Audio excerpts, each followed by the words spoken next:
according to Mike Tenay, the first thing they did when they got their music check was buy a wrestling ring, and they've been training since. That dumb fuck said that The Great Malenko was ICP's first album. That wasn't even their first fucking Joker's card. That's right.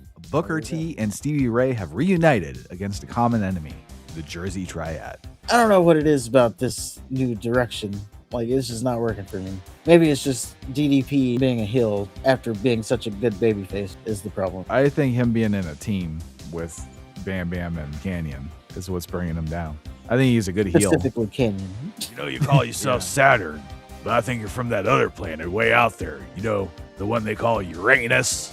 They're revving up their motorcycles. Miller, he points to his hands and holds up his old Confederate flag just to show that he's like, I'm on your side. I'm one of you. I thought that they were banned from ringside or something, because it didn't make sense that they were just like basically watching him get his ass kicked by three dudes. I was like, oh, they're on standby should he need help. You don't think the three people he's jumping in with stinger splashes though? They're like 10 stinger splashes. Like eventually the guy's gonna wake up. It's Psycho Sid, for God's sakes. Not too bad for Nash, though. I'll never be seen in WCW again, because this was a career versus career match, which we obviously knew Hogan wasn't losing. Savage says he has one of the baddest people on the planet to protect the hooker Huggy Bear stole, and it just so happens to be the person that tried to kill Nash with the Hummer. I wanted closer to the Hummer person. Yeah, I missed it then. You didn't miss it? They didn't fucking show anything. Okay.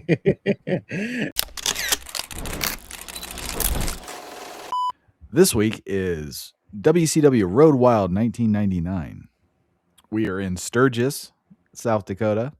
Starts with an opening video. Hollywood Hulk Hogan is the champion. He's warring with Kevin Nash for some reason. Nash wants a title shot. Hogan says sure. Hogan mentions that he's cleaned up his act, and he even saves Sting from Psycho Sid and Rick Steiner. Then Nash powerbombs Hogan through an announce desk. And then Hogan wants them to put their careers on the line. Nash says okay. And Hogan may be back to red and yellow, which is disappointing that they didn't save that for pay-per-view. So we have Mike Tenay, Tony Schiavone, Bobby the Brain Heenan on commentary. Schiavone confirms that sure enough, Hulk Hogan is back to red and yellow, and he's putting his career on the line. Heenan says maybe or maybe not Hogan and Nash would be on Mount Rushmore. Which, is Kevin Nash a Mount Rushmore guy? In total, I would say so. Well, sorry, no, not Mount Rushmore. Because my initial thought is like, literally nobody has Nash on their Mount Rushmore. But if you like the Mount Rushmore of big men, then I guess that's a different story. Well, I think if it was just like based off of impact alone, he was part of a pretty big deal in the industry. He was part of it, but was he? Was he? Yes. Remember him and Hall were first. So he's Mount Rushmore then? I mean, no. That was always hard. Because, like, if you're doing off of wrestling, no. If you're doing off of promo skills, no. But, yeah, if you do off of, like, impacts. But you'd have to also have Hall and Hogan there, too. Like, the whole NWO beginning would have to be there. I like Nash for his wrestling. I mean, he wasn't a bad wrestler, but if you're talking wrestling... You know, now you got like Bret Hart there. So, well, he wrestled like a big guy. I don't know if he is. Because if you think like just big men, now you got The Undertaker. Mm-hmm. Giant Gonzalez. Don't you fucking dare. You're going to put Giant Gonzalez in Mount Rushmore? No. Sorry. I got my lines crossed up there. Andre the Giant is who I was actually thinking of. Oh, that was a big mix-up. Just a name.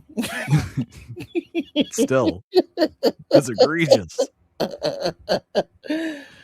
Just a name. I only mixed them up. Okay, so we got Taker, Andre. I think Kevin Nash would be a big man Rushmore candidate. I'm just thinking of other big men. So Sid, I wouldn't Great necessarily put him on Rushmore. Great Khali, wouldn't put him there. You wouldn't put Vader, maybe. Well, that's a different type of big man. That's a big man.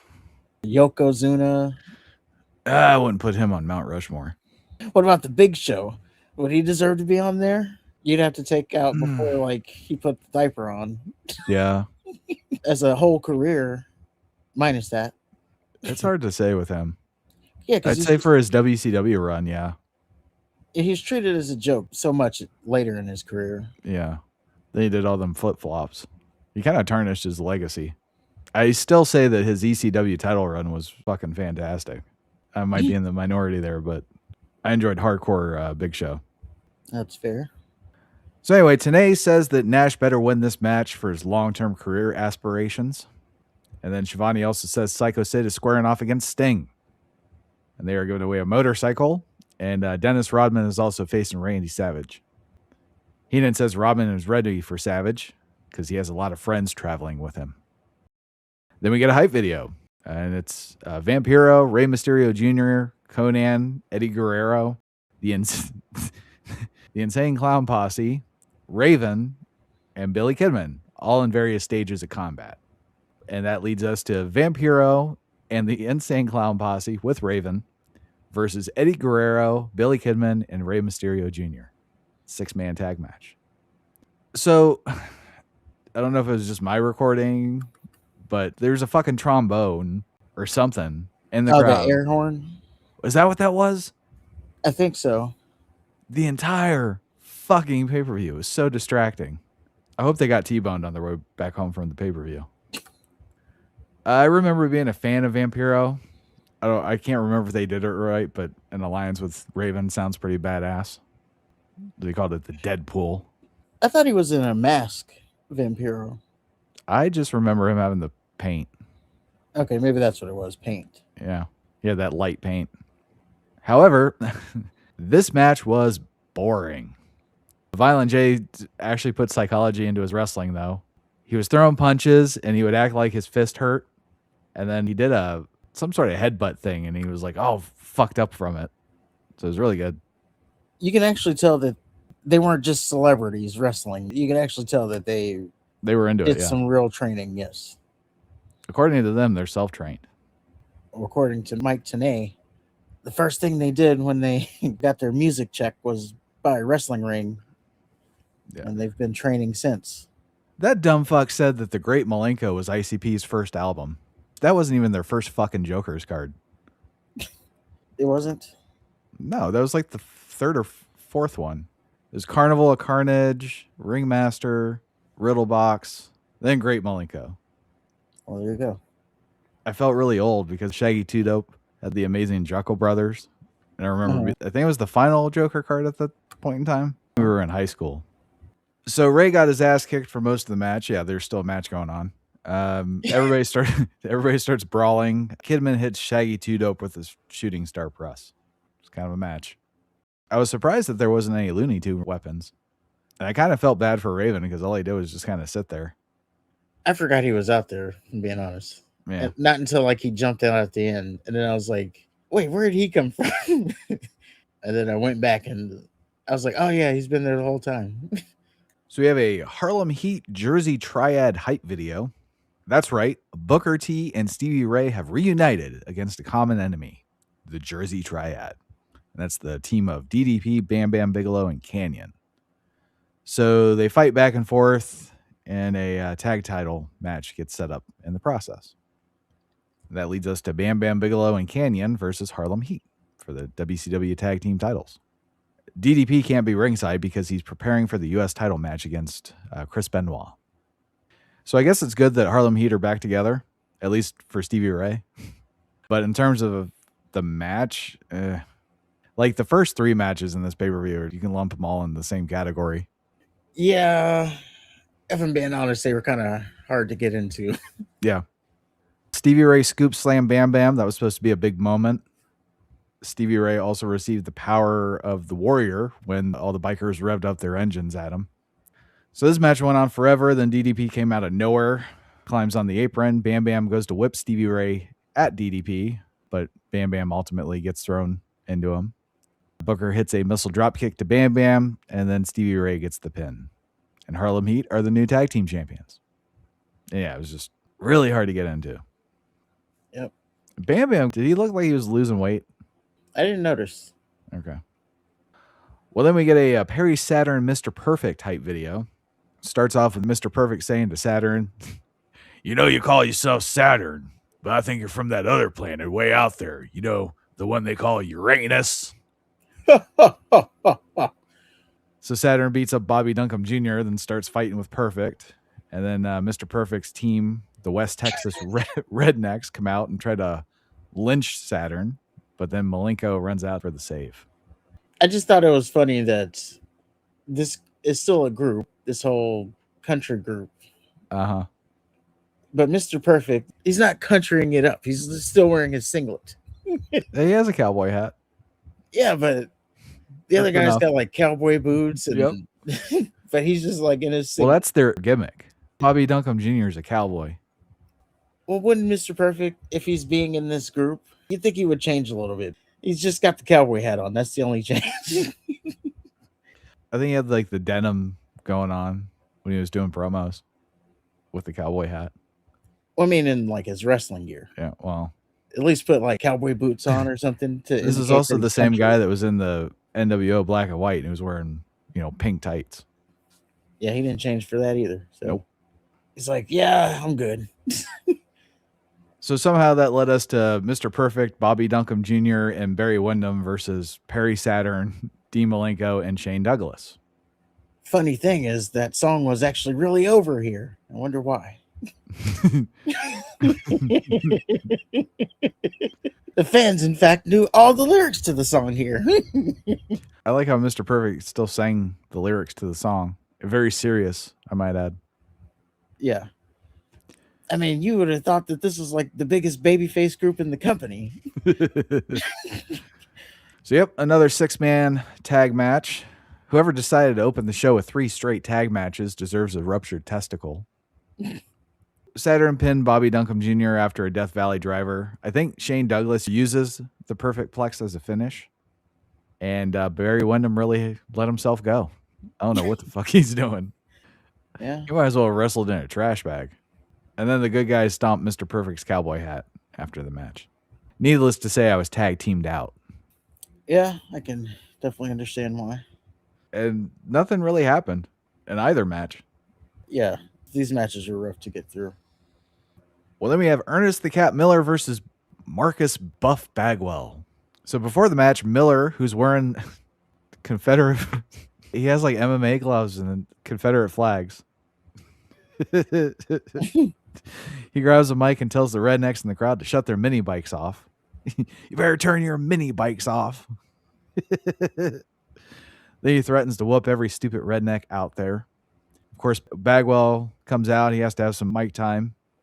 I did like the little touch that they did there before Buff Bagwell actually got to say whatever the hell he said. The cat, he would start talking. They'd rev up the bike so you couldn't hear what he was saying. Mm-hmm.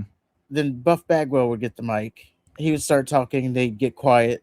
And then, the cat, he would snatch the mic to talk, and then they'd rev him up again. So I like that little thing that they were going. But then, Buff Bagwell said whatever he said. Something. Eventually he says that we're all in agreement that Miller isn't a crowd favorite. And we're also in agreement that Miller can kiss our ass. And he encourages the crowd to rev their motorcycles. Meanwhile, Miller does the funniest fucking thing I have ever fucking seen in my life. So they're revving up their motorcycles. Miller, he points to his hands and holds up his little Confederate flags to show that he's like, I'm on your side. I'm one of you. Yeah, he tried to get them on his side. Like, he tried to show he was with them. That's so fucking funny to me. It was brilliant. It was. But it didn't work, of course. Those rednecks were fooled. You saw right through it. So the match starts. Cat does basic moves to Bagwell, then overly celebrates to the crowd. The crowd ends up calling Miller Pussycat. And then Miller gets dumped out of the ring, starts yelling at a shirtless fan. In response, the fan starts slapping his grotesque belly. Ugh. Then they wrestle an uneventful match with Miller getting most of the offense. And then Bagwell reverses a suplex, starts mounting a comeback. Sonny Ono gets on the apron with a briefcase. Miller tries to throw Bagwell into Sonny's briefcase. You know their drill by now. Bagwell wins with a roll-up. Miller and Ono beat the fuck out of Bagwell after the match, though. So there Yep. was that. Well, then we get a Chris Benoit DDP hype video. DDP says Benoit doesn't have it. Well, Benoit says, yes, I do. And then DDP and Bam Bam start telling Yo Mama jokes at Mama Benoit's expense. And Benoit kicks both their asses and demands a match against DDP for the U.S. title. So that leads us to Diamond Dallas Page versus Chris Benoit for the U.S. title. DDP gets on the mic before the match. It was getting really tedious, the pre-match promos. Well, they had to work in their getting over with the crowd thing, revving those bikes. Well, yeah, DDP gets on the mic, says he's going to be 3-time U.S. champion. Benoit's mom is a phone sex operator. Now, Okay. the one thing that irked me about it is he said, I'm already a two-time world heavyweight champion. But he said it 3 times.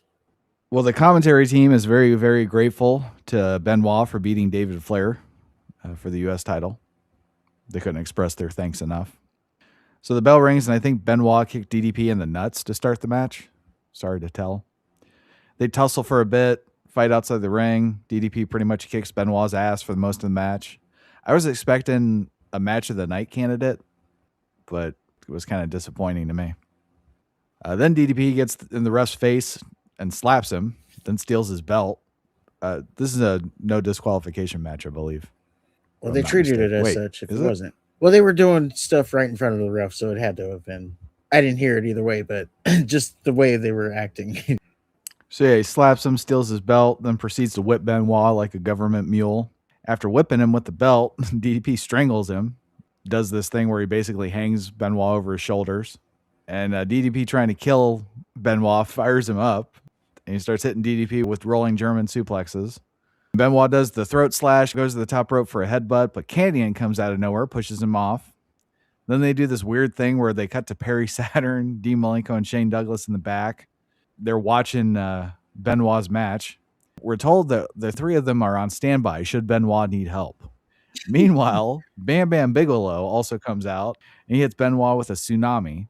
Then we see another shot of Douglas, Malenko, and Saturn. Instead of running for Benoit's aid, they're cheering on like they're watching a football game. Benoit ends up taking out Canyon, Bam Bam, and DDP with 0 fucking help from his alleged friends. And then, Benoit wins with a diving headbutt. And then fucking Saturn, Douglas, and Malenko come out to celebrate with Benoit. Explain it to me. Can't really do that. I initially thought that they were banned from ringside or something in a no DQ match as well. I don't know. Because it didn't make sense that they were just like basically watching him get his ass kicked by 3 dudes. They're cheering him on. So you're like, oh, he's got him. Yeah, it's like, oh, they're on standby should he need help. You don't think the 3 people he's jumping in is enough? Yeah, so that's why I thought they were banned from ringside. But yes, it was not. No, they were just bitches. They were just bad friends. Fortunately, Benoit is such a badass, he could take on 3 men at the same time, I guess. And then the audacity that they had to celebrate with Benoit. And we learned that they're some kind of faction. The Revolution or some shit. I like how Benoit said that DDP's the disease. He's the cure. Well, commentary kills a little bit of time. Then they give away a motorcycle.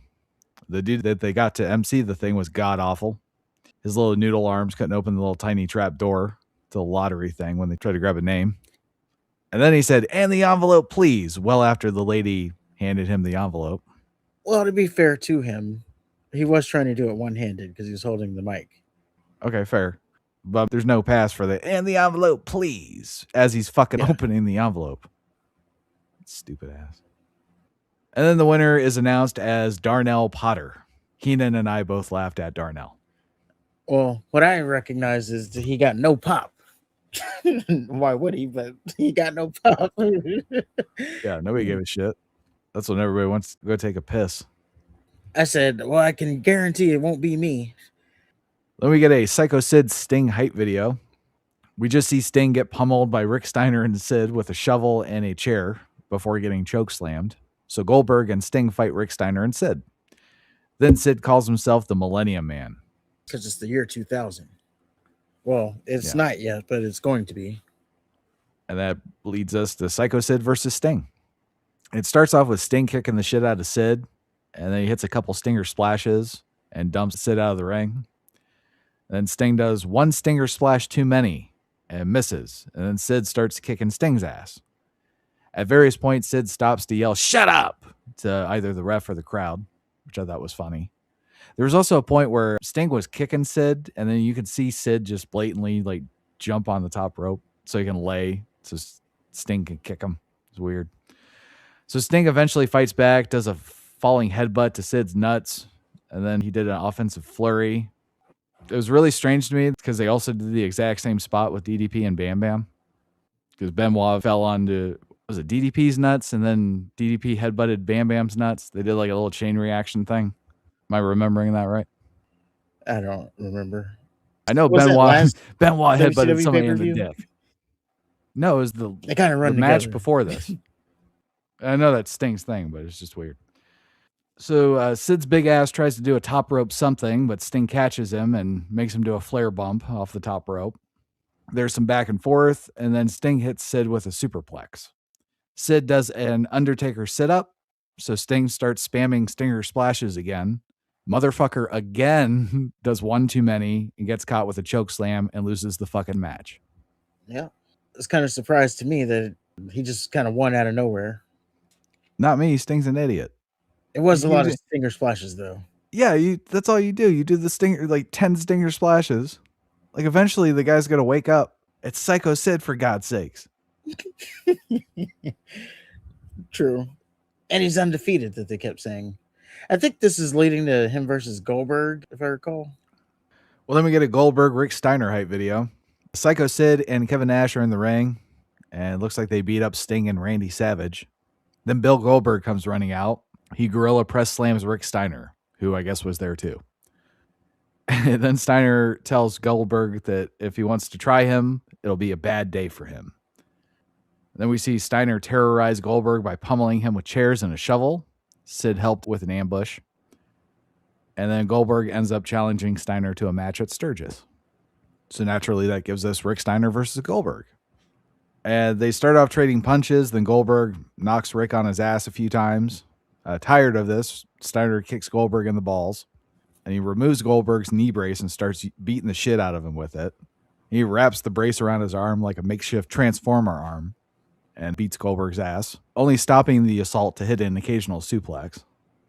By the way, this is not billed as a no DQ match, so it's not even remotely explained why Steiner's allowed to use a foreign object. Doesn't matter, though, because Goldberg just decides to fight back, hits a spear, hits a jackhammer, and he wins. Even though Steiner was cheating. Blatantly cheating. That's a Goldberg match. Yeah, pretty much. So we have Dennis Rodman, Randy Savage. They get a hype video. Savage challenges Rodman, dressed like Huggy Bear, to come to the madness. And then Huggy Bear steals one of Savage's hookers. I think it's the same one Nash took. So her crotch must be like as wide as the Grand fucking Canyon right about now. And Savage goes looking for and eventually finds his hooker. And then Huggy Bear appears to be with, I guess he's with Master P's No Limit Soldiers for some reason. Well, I know the reason, but it's like they don't have anything else for them to do. Yeah. And Savage says he has one of the baddest people on the planet to protect the hooker Huggy Bear stole, and it just so happens to be the person that tried to kill Nash with the Hummer. Presumably Nash stopped giving a fuck about that because there didn't seem to be any reaction from him. But yeah, it'll be interesting to see who the baddest person on the planet is. I wanted closer to the Hummer person. That's who that is. Oh, yeah, I missed it then. You didn't miss it. They didn't fucking show anything. Okay. Dennis Rodman versus Macho Man Randy Savage. Before the match, Rodman grabs the mic and says, "You brought me all the way to Sturgis to kick my ass, but all I want to know is, where's my bitch?" Talking about Savage's hooker. Savage is like, "Well, I need the microphone." So Rodman rolls the microphone to Savage, and Savage tells Rodman that he's Savage's bitch tonight, invites any takers to come out for sloppy seconds. And he tosses the mic back to Rodman like an idiot, because Rodman used it as a weapon to start the match. And then they fight on the floor, then back to the ring. Rodman hits a short arm clothesline, hits a Russian leg sweep, and commentary lost their fucking collective minds. Like, can he even hit it? Can he fall backwards? Rodman fails to pin Savage after the Russian leg sweep, decides to beat the shit out of the ref, and then Savage gets control by gouging Rodman's eyes. Then we see Rodman's tall ass sell for Savage. And for some reason, Savage leaves the ring to beat the shit out of some photographer and steal his camera. And he clocks Rodman with the camera. Again, this is not a no DQ match, so don't know what's going on here. Rodman kicks out of the pin attempt from the camera attack. Instead of, disqualifying Savage, the ref allowed it. So that didn't work. So then Savage decides to beat up the second ref. A third ref enters the ring, and Savage just skips ahead and takes him out too. So then Savage and Rodman fight on the floor, then to the backstage area. Savage sees someone go toward a porta shitter, and he grabs him and tosses him. Then he shoves Rodman in the porta shitter, and he tips it over, or he would have, but like there were some boxes that stopped it. Looked like shit. No pun intended. I don't know what the hell was leaking out. Was there something leaking out? There was. Oh, it was probably shit or whatever. It was probably like the water or whatever. Well, it was water, but yeah, the door was open a little bit. I don't know. It was nasty. Yeah. Well, they sold it on commentary like it was actual shit. Oh, Shivani sold it well. He's like, yeah. However, Rodman was bone dry when he came out. I hate porta potties. I do too. I just don't like them. So yeah, they're fighting in the back. Then WCW security insert themselves and tell Savage and Rodman to go back to the ring, and they just obey the orders. Once both men make it back to the ring, the fourth ref is taken out.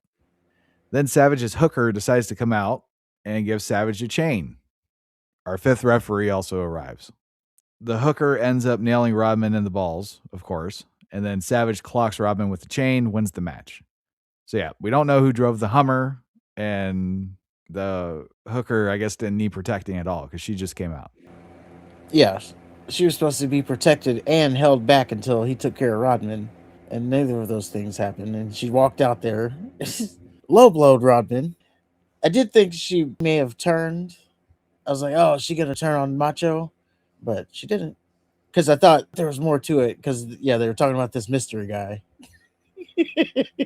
Boy, the joke was on me. Joke was on all of us. How dare we believe what they said? Yeah.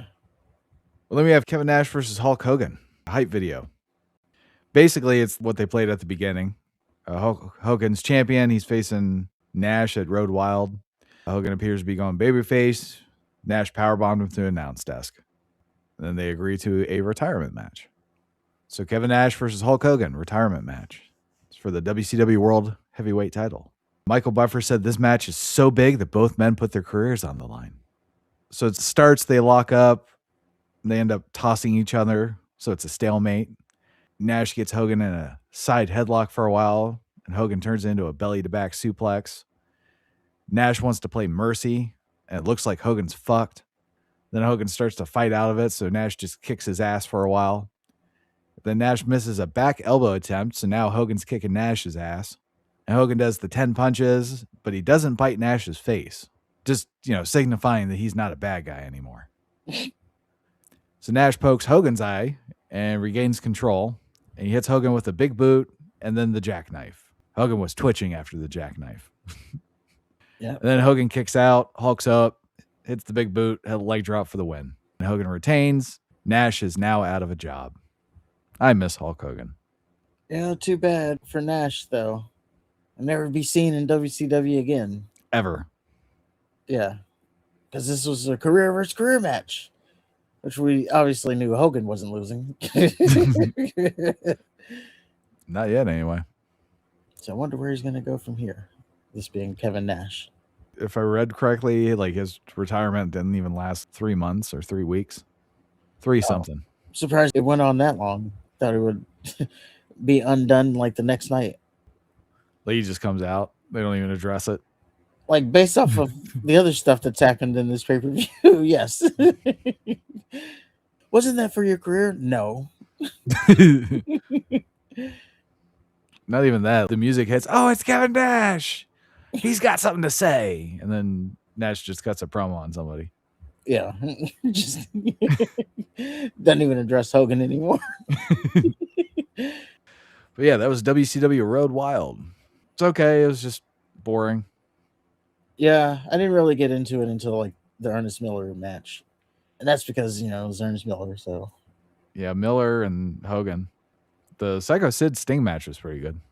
yeah, I don't know what it is about this DDP's new direction. Like it's just not working for me. This triad thing. I hope it's over soon. Because he's with that fruitcake. I don't know. I liked it better when it was the People's Champion. He had the taped ribs. Yeah, Just fighting every week. maybe it's just him being a heel after being such a good babyface is the problem. I don't know. I think him being in a team with Bam Bam and Canyon is what's bringing him down. I think he's a good heel. Specifically, Canyon. Yeah. But our next WCW pay-per-view is Fall Brawl 1999. We're in Winston-Salem, North Carolina. Our main event is Sting versus Hulk Hogan for the World Heavyweight title. That didn't take long.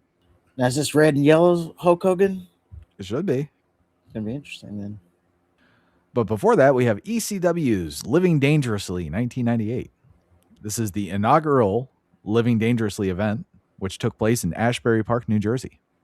8 matches took place at the event. The main event was Al Snow and Lance Storm with Sonny versus Shane Douglas and Chris Candido with Francine.